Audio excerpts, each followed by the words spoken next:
Virus से होने वाली बीमारियां कौन कौन सी होती हैं? वायरस यानी होता है विषाणु जनित रोग, विषाणु डिसीज कॉज्ड बाय वायरस। कौन कौन से रोग होते हैं तो इसमें जानेंगे, और कौन से वायरस से होते हैं, क्या क्या उनके लक्षण होते हैं, क्या प्रभाव होते हैं, और कैसे उसको क्या करना है, सही करना है। तो पहला है आपका छोटी माता। छोटी माता इसे क्या बोलते हैं? चिकन पॉक्स या चेचक या लघु मंसूरिका। कौन से वायरस से होता है? वेरिओला मेजर या फिर वेरिओला माइनर। ये दो वायरस होते हैं, इन दोनों में से किसी एक से हो जाता है।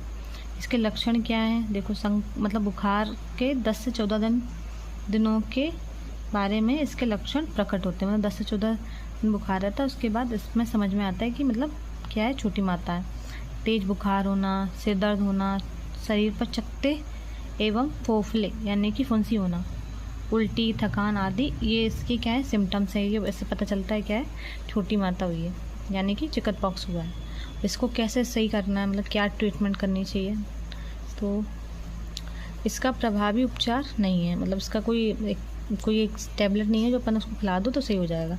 इसको क्या करना होता है, रोगी को अन्य लोगों के शारीरिक संपर्क से दूर रखना पड़ता है। मतलब जिसको हुआ है उसको अलग रखना पड़ता है लोगों से। स्वच्छ यानी साफ़ सुथरे वातावरण में रखना पड़ता है, और साफ़ सफाई का खास तौर पे ध्यान दिया जाता है। दूसरा है पोलियो।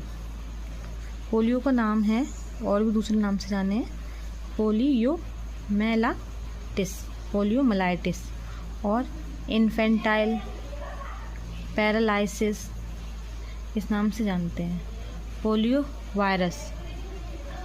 वायरस कहा जाता है इसको। इसका प्रभाव होता है प्रारंभ में इसके लक्षण प्रकट नहीं होते हैं।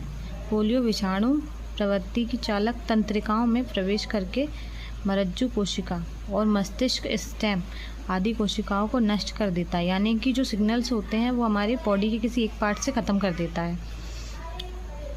परिणाम स्वरूप क्या होता है, मांसपेशियों का संचालन प्रभावित होता है, हाथ पैर कार्य करना बंद कर देते हैं। मतलब कोई भी, या तो हो सकता है पैर पोलियो हो जाए या हाथ से हो जाए, तो ये मतलब वो क्या करता है, जो माइंड से और जो बॉडी का पार्ट है उसका क्या होता है, कांटेक्ट ख़त्म कर देता है। तो उसको कैसे रोका जाए? पोलियो को रोकथाम के लिए 2 प्रकार के टीके उपलब्ध हैं। 2 प्रकार के टीके लगाए जाते हैं। एक होता है आपका निष्क्रिय पोलियो विषाणु, यानी कि इनएक्टिव पोलियो वायरस IPV, जो बच्चों को छोटे में लगाया जाता है। और एक होता है ओरल पोलियो वैक्सीन, जो आपको 2 बूंद पिलाई जाती है, आपने देखा होगा सब जगह, वो होता है। 2 टीके होते हैं, एक होता है निष्क्रिय पोलियो विषाणु, एक होता